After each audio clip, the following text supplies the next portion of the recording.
예,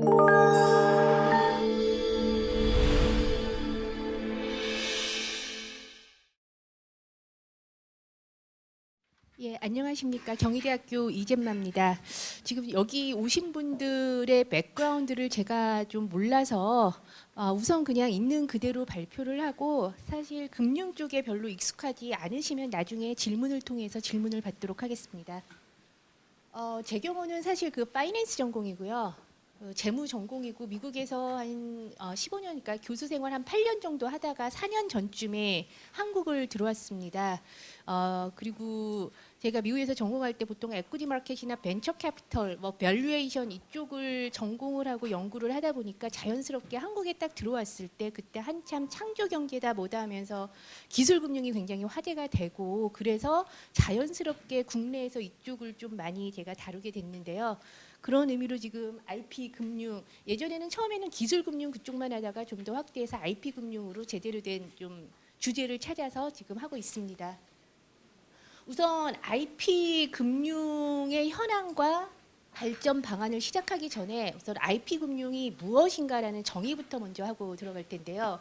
IP 금융을 굉장히 좁게 잡는다면, 그러니까 특화와 관련된, 반드시 지식 재산과 관련된 금융만이 IP 금융이고, 여기 계신 분들이 아까 뒤에서 발표하는 내용 잠깐 들어봤을 때는 그 특화에만 하고 있으면 그건 굉장히 좁은 의미의 IP 금융이고요. 국내에서는 아직 IP 시장이라든가 IP 금융이라는 게 많이 활성화되어 있지 않기 때문에 좀 더 넓은 의미에서 IP 금융을 정의를 하고 있습니다. 그래서 IP 자체에 대한, 아니면 IP를 반드시 보유한 기업, 그것뿐만이 아니라 IP 그 개발 능력, 그다음에 기술을 보유한 기업에 대한 금융 활동과 IP 자체에 대한 금융 활동, 두 개를 통틀어서 IP 금융이라고 국내에서는 좀 더 넓은 의미로 지금 포함을 하고 있습니다. 그래서 어떻게 넘기죠?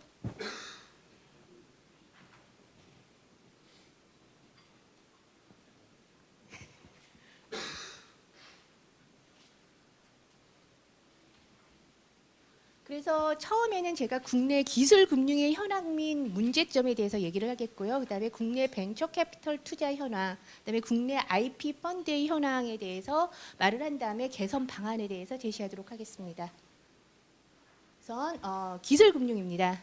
기술 금융이라고 하는 것은 보통 사람들이 생각을 하길래 기술에만 바탕을 둬서 금융 활동이 이루어지는 거라고 생각을 하는데, 기술 금융은 IP 금융의 한 종류로서 기술 등급과 신용 등급을 결합을 해서 기술 신용 등급을 창출하게 됩니다. 이것을 그러니까 TCB 평가라고 하는데요. 이거를 바탕으로 해서 대부분 대출이 이루어집니다. 요즘에 투자를 한다는 말도 있는데 투자의 실적은 아주 저조하고요. 대부분 그러니까 여신이라고 생각을 하면 됩니다. 그래서 예를 들어서 기술 등급이 T1이 가장 높고요. 그다음에 T10이 가장 낮습니다. 예를 들어서 이 기업 같은 경우는 기술 등급이 T2로 아주 우수하죠. 하지만 신용 등급은 한 양호 B, 더블 B 정도로 중간 정도입니다. 그랬는데 결합을 했을 때 기술 등급을 3에서 40%, 신용 등급을 4에서 60% 결합을 했을 때 기술 신용 등급이 이렇게 A 플러스로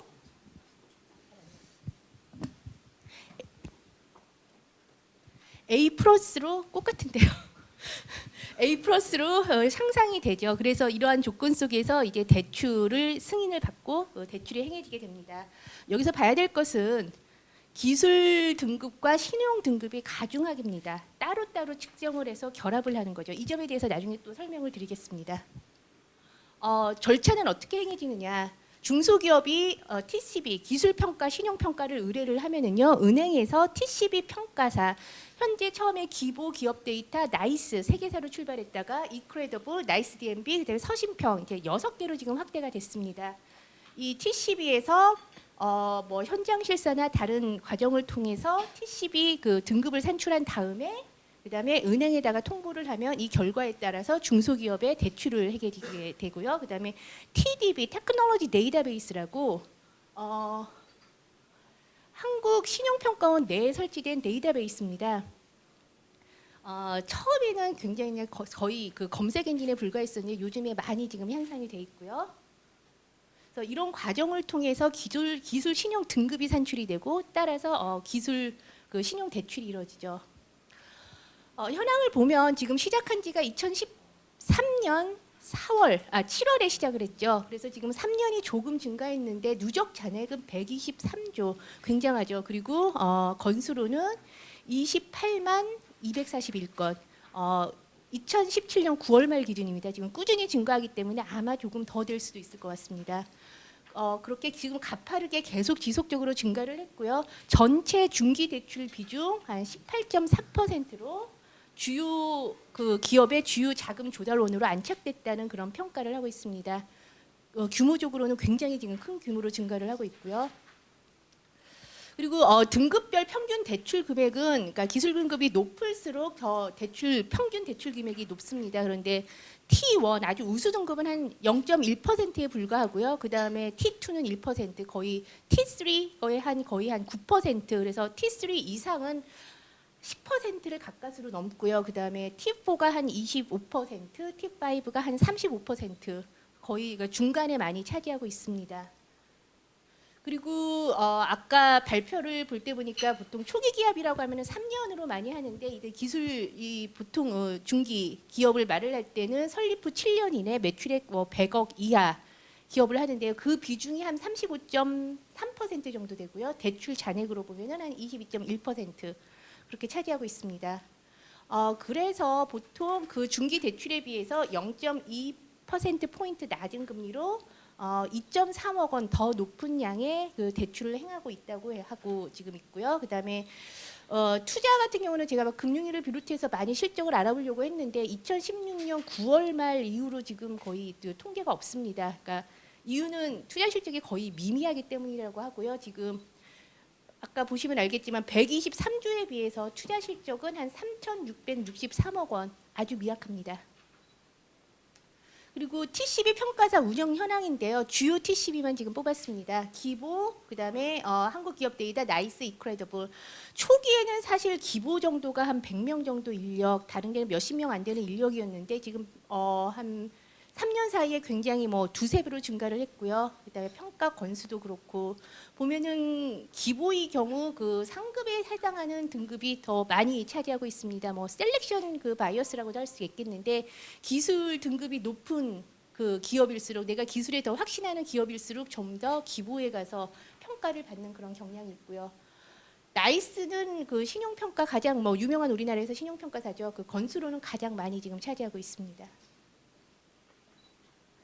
그러면 이러한 지금 실적만 제가 간단히 살펴봤고요. 제가 지금 이 발표 내용은 그 이슈 페이퍼 거기 한 30페이지 정도 되는데 거기 바탕으로 요약한 내용이니까 더 자세한 통계 자료 같은 경우는 아마 홈페이지에 올릴 거라고 생각됩니다. 거기에 있으면 더 자세한 현황 같은 건 나와 있습니다. 그럼 기술금융의 주요 문제점은 무엇인가? 첫 번째로 그 보상 구조가 다르다 하는 점을 들 수가 있겠는데요. 기술에 대한 그런 금융, 기술 사업화는 하이 리스크 하이 리턴. 만약에 성공했을 시에는 그 수익률이 몇 배가 될 수 있지만 실패했을 때에는 원금까지 다 까먹는 그런 보상 구조고요.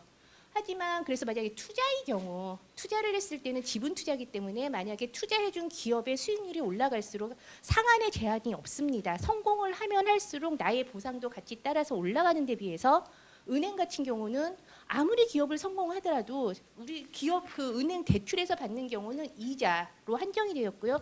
그나마 이자 또한 기술금융의 경우는 정책적으로 좀 더 낮은 금리로 해주려고 하고 있습니다.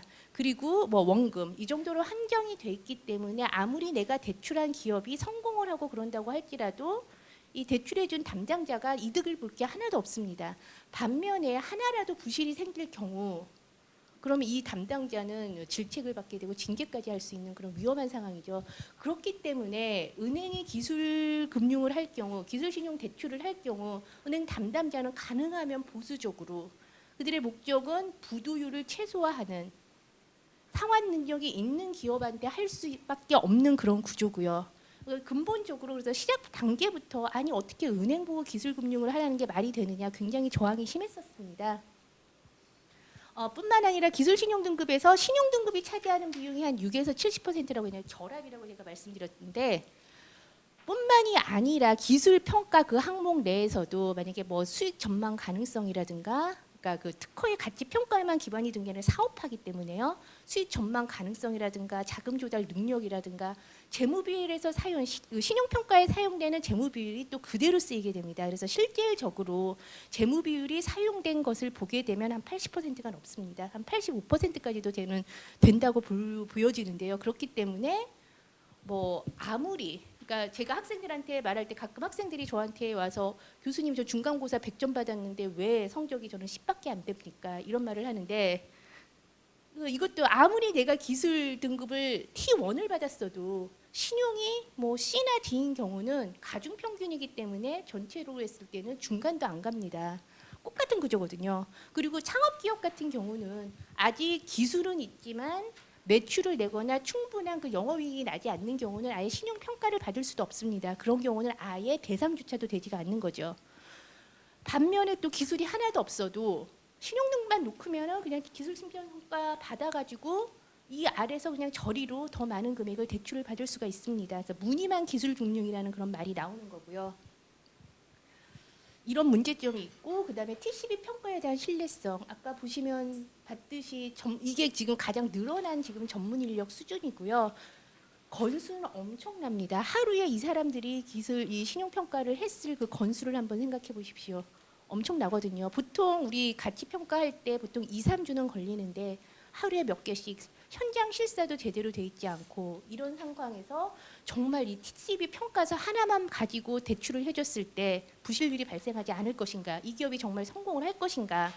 벤처 캐피털리스트들도 TCB를 가지고 투자를 할 수 있을 것인가? 대답은 대부분 노라고 하고 있습니다. 뿐만이 아니라 여기 등급 모델이거든요. T3와 T4에 정말 차이가 있는가? T3는 정말 우수하고 T4는 그렇지 않은가?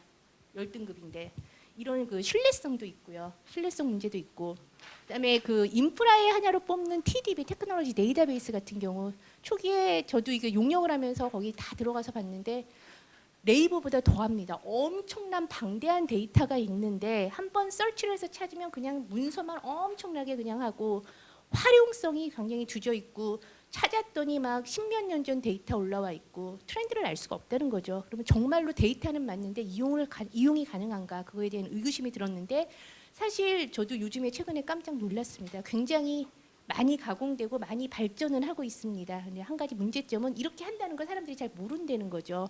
TCB 평가서라 아니면은 일부 기업만 이 데이터에 액세스하고 비용도 높습니다. 보통 일반 연구소라든가 일반 변리사들한테 무료로 공공재로서의 그 기능을 해야 되는데 그런 건 아직 못하고 있고요. 뿐만이 아니라 이렇게 많은 기술 신용 대출 실적을 했으면 그거에 대한 사업 평가를 TDB를 통해서 이루어져야 되는데 그런 면은 아직 부족하고요. 반면에 그러니까 사람들이 아니 이렇게 문제가 많고 처음에 은행이 이거를 했을 것 같이 하는데 그럼 왜 이렇게 실적이 늘어났느냐 그런 질문을 하는데 그 이유는 이 은행 혁신성 평가 항목의 테크 비중을 30%를 넣기 때문입니다. 그래서 은행 혁신성 평가라는 것은 금융위에서 그 혁신성 그 보수적인 관행을 없애고 이런 점수를 높게 받은 은행들에게 좀 인센티브를 더 제공한다는 건데 리그별로 지금 컴피티션을 해놨습니다. 그렇기 때문에 너도 나도 그 정책금융기관뿐만이 아니라 그냥 상업은행조차도 이 기술금융의 실적을 늘리려고 서로 경쟁하다시피 많이 그랬죠. 뭐 당연히 그 긍정적인 측면도 있고 반면에 너무 경쟁을 과열시키고 규모만 늘리게 되는 제대로 된 기술금융을 하지 않았다는 문제점도 그 파지티브 한 면과 네거티브 한 면 모두 지금 상존해 있습니다.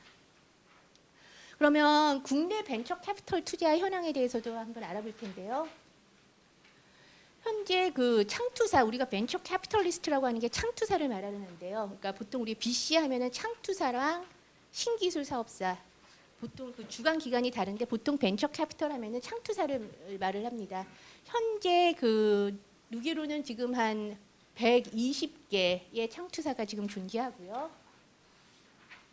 그다음에 그 투자 재원은 지금 사상 최대로 17조, 18조 원을 이루고 있습니다. 2016 말 기준으로 지금 더 늘어났죠. 신정부에 들어서 벤처밴드 더 늘린다고 하고 있고요.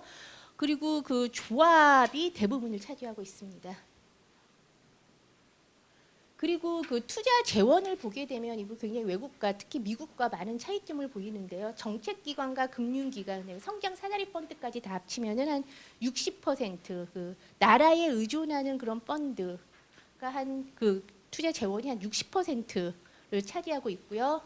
외국에 비해서 연금 공제 비중이 굉장히 낮습니다. 미국 같은 경우는 이 펜션 펀드가 벤처 캐피털에 투자해서 이 파저티브한 영향을 끼친 게 많고 굉장히 주요 자금 소스인데 우리나라 같은 경우는 굉장히 작고요. 비율로 볼 때. 그다음에 그렇습니다. 굉장히 그 정부 의존적인 지금 그 재원 형태로 되어 있고요. 그다음에 신규 그 투자 비중, 기술금융 같은 경우는 7년까지 해서 35% 정도 했는데 벤처 캐피털 같은 경우는 투자 초기 기업의 비중이 굉장히 높습니다. 이런 굉장히 긍정적인 면으로 볼 수가 있겠고요. 업종별로 보면 ICT 쪽에 신기술 쪽에 투자가 비교적 많고요. 점점 그 비율도 늘어나고 있는 상태고요. 그다음에 투자 유형으로 봤을 때는 뭐 투자, 그러니까 벤처 캐피털 투자 그 말답게 주식에 대한 투자가 대부분입니다. 그런데 주식 중에서도 보통주보다는 우선주의 투자 비율이 더 높고요. 그다음에 회수 방법에 있어서는 그 저희가 우리가 회수, 투자 출구, 회수라고 했을 때 성공적인 회수 방법을 보통 IPO하고 M&A라고 보는데 IPO 비중은 꾸준히 늘어나고 있습니다. 뭐 커넥스, 그다음에 코스닥 상장 기준을 많이 낮췄죠. 그 덕이라고 볼 수가 있겠고요.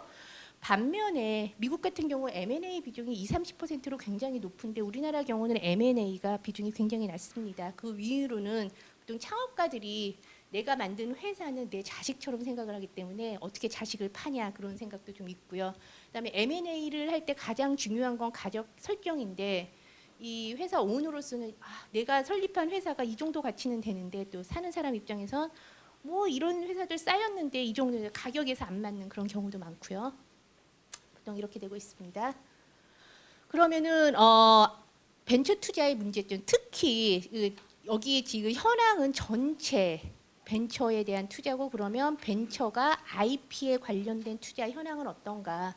제가 작년에 용역을 하면서 한 110 그때만 해도 116개인가 8개 중에서 30 몇 개사를 샘플로 해서 제가 설문조사를 했습니다. 그러니까 아주 작은 것들 빼고 좀 어느 정도 중견이 된 그런 벤처 캐피털리스트들이었는데 투자 시 가장 중요하게 생각하는 것이 무엇입니까? 라는 질문을 했는데 여기에서 IP, 뭐 지식재산 보유 현황이나 보호 능력 아니면은 뭐 그 가치 이런 게 중요하다고 뽑은 회사가 단 하나도 없었습니다. 대부분 최고 경영자의 자질이나 제품 시장 규모 및 성장성 이쪽을 가장 이제 자기가 중점을 둔다고 했고요. 그 IT 가치는 후순위인 셈이고요. 그렇기 때문에 별로 이렇게 이 IP 자체에 대한 밸류를 별로 두고 있지가 않고요.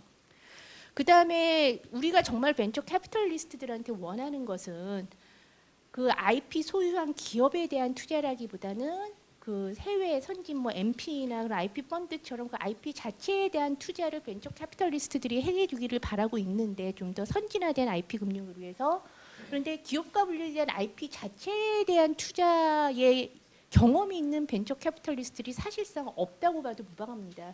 제가 연초인가 그 벤처기업협회에서 그 모태펀드 스커 계정 중에서 이 IP 프로젝트에 대한 심사를 한번 참가한 적이 있었는데 그 녹화했는데 말해도 되나요? 그 사실 그 교수로 있으면 여러 가지 제가 밸류에이션 쪽 하고 있기 때문에 뭐 심사 평가로 가는 경우가 굉장히 많습니다. 보면은 프리젠테이션도 많이 듣고 그러는데 보통 컨설팅 펌이라든가 은행 쪽이나 보면 프리젠테이션의 그 수준이 굉장히 높습니다. 그런데 보면은 제가 했을 때 그 평가했을 때 벤처 캐피털리스트들이 그 프레젠테이션 준비라든가 수준이라든가 지식이라는 게 사실 저는 개인적으로 좀 실망했습니다. 그 당시는. 그리고 그 IP 프로젝트를 하러 왔는데 사실 별로 이렇게 감동을 시키지를 못하더라고요. 그러니까 좋게 표현해서 그래서 지금 녹화하고 있으니까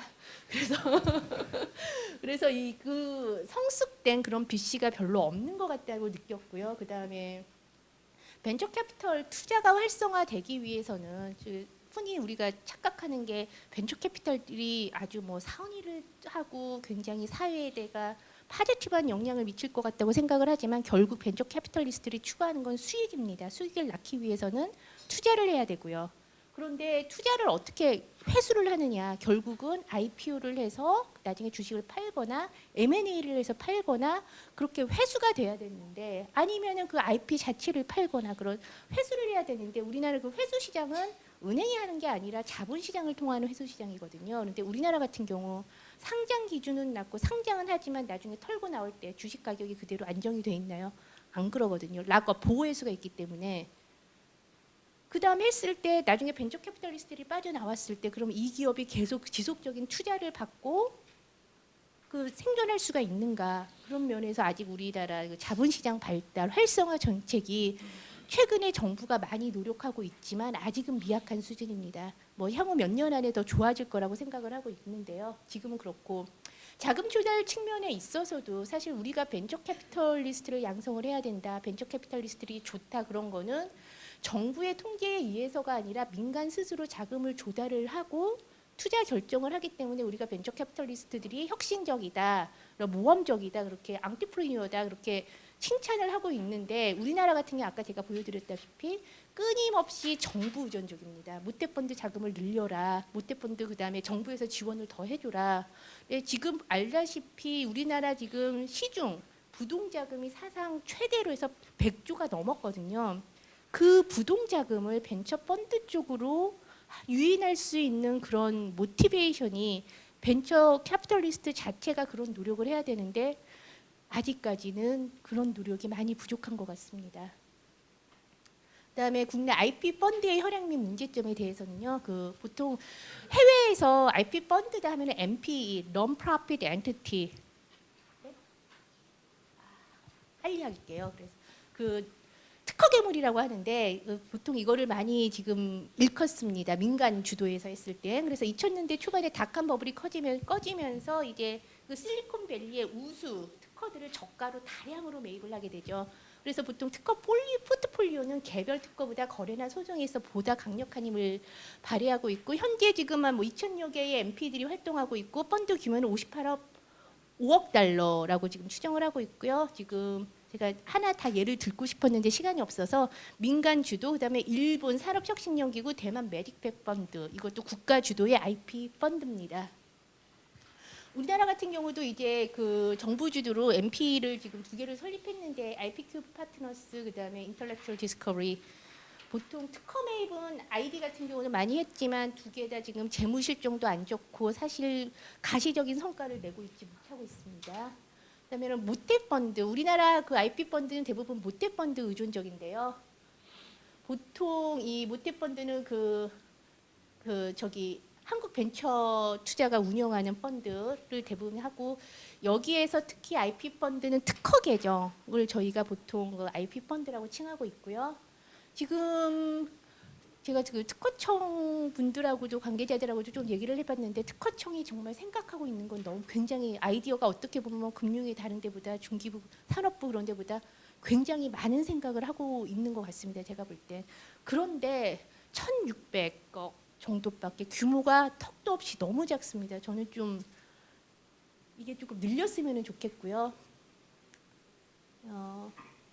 보통 주목적 투자 대상, 특허 보유 기업, 기술 이전 사업화 기업 이게 주로인데 대부분 특허를 보유하는 기업 아니면 뭐 그런 지식정보 회사의 뭐 70% 이상을 투자하는 것 보통 그렇게 지금 설정을 하고 있고요.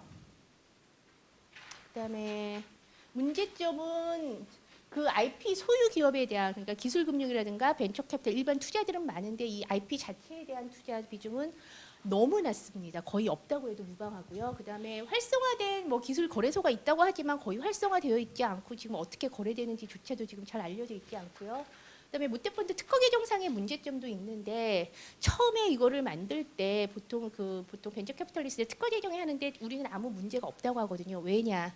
보통 그 주목적 기준이 굉장히 루즈했습니다. 그러니까 보통 기업치고 특허 한두 개 소유하지 않은 기업이 없거든요. 근데 그 기업에 대해서 70% 이상을 해라. 그러면 결국 그냥 특허 여기에 지원해서 선정만 되면 아무데나 그냥 선택해도 되거든요.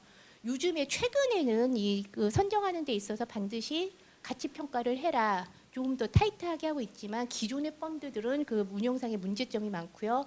그다음에 또 우수 운용자 선정. 그 운용사가 그 제너럴 파트너가 벤처 캐피탈리스트들이 돼야 되는데 특화된 벤처 캐피탈리스트들이 없기 때문에 잘하고 싶어도 좀 그렇다고 특허청이 직접 할 수도 없는 거고요. 그럼 어떻게 개선을 해야 될 것인가 되게 굉장히 많이 썼는데 여기서는 주요한 몇 개만 제가 말씀을 드리겠습니다. 제가 어저께 하나 그 글을 썼는데 기술금융은 적폐인가? 알다시피 요즘에 적폐 많이 하니까 그렇게 기술금융이 그렇게 많고 그렇게 적합하지도 않으면 기술금융 없어져야 되지 않느냐? 근데 제가 그 결론만 말씀을 드리자면 그건 아니라고 생각을 하고요. 기술금융 처음에 너무 시작은 미약했지만 현재 많은 성장세를 보이고 있고 저는 충분히 발전 가능성이 어느 정도는 있다고 생각을 합니다. 아직 그러니까 우리가 벤처 투자가 아주 활성화돼 있고 성숙된 비치가 많은 상태면은 저는 기술금융을 없어져도 된다고 생각합니다. 근데 그렇지 않은 상황에서는 기술금융, 은행 중심의 우리 재원이 그래도 없는 것보다는 낮고 조금씩 더 집중돼야 된다고 생각하고요. 자꾸 시중은행 보고 투자를 하라고 하는데 저는 그거는 반대하고 있습니다. 그 투자라는 게 단순히 자금을 공급해 주는 데 그치는 게 아니라 기업 구조도 개선해야 되고 경영에도 참여해야 되고 어드바이스도 해야 되고 하는데 은행은 그럴 인프라가 지금 없습니다. 그렇기 때문에 리미티드 파트너로서 투자 펀드에 많이 자금을 공급하는 역할을 해줘야 되겠고요. 그런데 위험하기 때문에 그 인센티브를 주기 위해서는 예를 들어서 10억 펀드를 조성을 한다. 그러면 처음에 재정이 1조 들어가서 그 나머지 뭐 정책기관이 4조, 그다음에 은행이 5조. 그 대신 이제 그 재정이 가장 후순위로 그다음에 일반 뭐 상업은행의 자금이 선순위로 만약에 했을 때 그러면은 위험이 훨씬 낮아지거든요. 이런 인센티브를 줘서 리미티드 파트너로서 투자 펀드에 참여하도록 유인을 하는 게 필요하겠고요. 각각 기술금융의 가장 큰 문제점은 기술평가와 신용평가를 따로 해서 결합하는 게 문제라고 했는데 그러는 게 아니라 지금 이런 노력을 지금 시도하고 있습니다. 그런데 여신심사 안에 차라리 기술 평가를 내재화를 시켜서 일원화된 모형으로 하게 되면 기존과 같은 그런 문제점이 좀 없어지겠죠. 그리고 그 TCB 지금 모델 자체가 너무 그 질적인 평가는 부재돼 있고 양적 평가에만 의존하고 있는데 좀 2세대 TCB 좀 진화된 TCB 모형을 만들어야겠다 그런 생각을 하고 있고요. TDB 데이터 활용성을 좀 높이고 그다음에 IP 직접 투자에 특화된 BC 양성이 지금 무엇보다도 가장 중요합니다. 양성을 하려면 지금 뭐 BC들은 자기네가 잘할 수 있는 거에 자꾸 하고 그다음에 요즘에 벤처 펀드들이 정말 많거든요. 그 투자 재원이 그렇게 하기 때문에 모태 펀드에서 모태 펀드에 사실 수익률을 높이는 게 목적이 아닙니다. 모태 펀드는 이런 경우 조금 어떠한 더 인센티브 만약에 이거를 했을 때 다음에 그다음 먼저 선정을 해준다든가 아니면 수익률을 이 특허 IP 투자 펀드 이거 자체에 대해서는 좀 확실히 낮춰준다거나. 그런 식으로 해서 그 IP 직접 투자에 특화된 그 BC를 양성하는 게 필요할 것 같고요. 그다음에 특허 개정 운용과 성과 관리 및 사후 관리 체계 정비가 필요할 것 같습니다. 보통 보면은 이런 거 선정 관계부터 민간에서 많이 이걸 하게 하는데 선정 단계 따로, 사후 관계 따로, 중간 평가 따로 다 따로입니다. 그렇게 되면 처음에 했을 때 연속성이 없다는 거죠. 그리고 잘못했을 때 잘못을 지적할 수가 없고 그다음에 애로 사항이 있을 때 그거를 반영할 수가 없는데 이런 일원화된 사후 관리 체계 필요할 것 같습니다. 그리고 지금 IP 거래소 및 유통 플랫폼 활성화 이게 큰 기업 같은 경우는 없어도 상관이 없는데 그리고 MP가 활성화돼 있는 경우는 이런 게 없어도 됩니다. 그런데 그렇지 않은 상황에서는 특히 중소, 작은 기업일수록 더 필요할 것 같고요. 그다음에 투자 출구 활성화를 위해서 코스닥 시장 활성화를 좀 더 어그레시브하게 좀 해볼 만하다고 생각을 하고요. 그다음에 가장 중요한 재원에 있어서 왜 연금이 그 투자 펀드에 들어가면 좋은가? 투자는 특히 벤처 기업의 투자는 롱텀인데 연금 실정상 롱텀이거든요. 그리고 몇 개를 실패를 규모가 워낙 크기 때문에 조금 여기에 투자를 한다고 해서 우리나라 국민연금 안 망합니다. 오히려 지금 하나의 그 주요 그 대기업에만 해서 그 국민연금 자체가 리퀴디티인 그 문제가 오히려 더 크다고 생각을 하고요. 이런 노력이 있었으면 좋겠습니다. 감사합니다.